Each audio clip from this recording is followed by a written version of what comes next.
guro, magandang araw mga mag-aaral. Ako nga pala, si Nika Stephanie Luzon Arias, mag-aaral mula sa SSC3 Matatag. Nakakita na ba kayo ng pagong at ng matsing? Ang pamagat ng kwento ko ngayon ay ang pagong at ang matsing. Si Pagong at si Matsing ay matalik na magkaibigan. Si Pagong ay mabait at pasensyoso, samantalang si Matsing ay tuso at palabiro. Isang araw, sila'y naglilibot sa kagubatan at may nakita si Pagong ng isang puno ng saging. Wow! Napakaraming bunga nito! Masayang sambit ni Pagong. Oo nga, Pagong. Gusto ko rin ang punong yan. At dahil tuso si Matsing, nakaisip siya ng isang ideya. Pagong, hatiin na lang natin ang puno.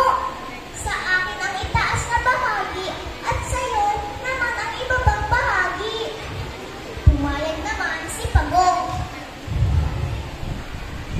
Nakaising umalis si Matsing, dala-dala ang puno ng saging.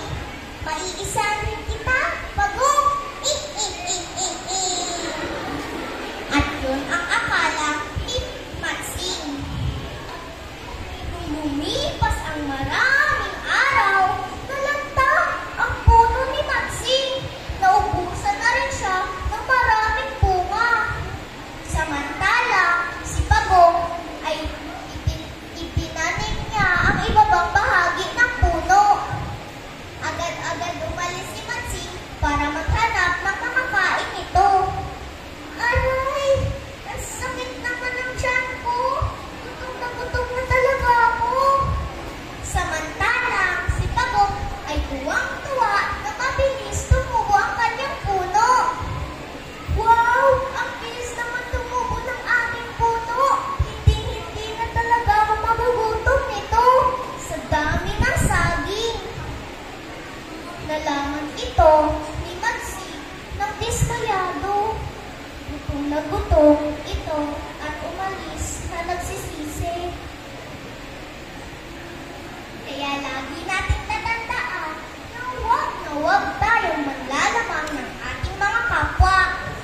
O paano? Hanggang sa muli, paalam! Maraming salamat, Nika Stephanie L. Arias. Muli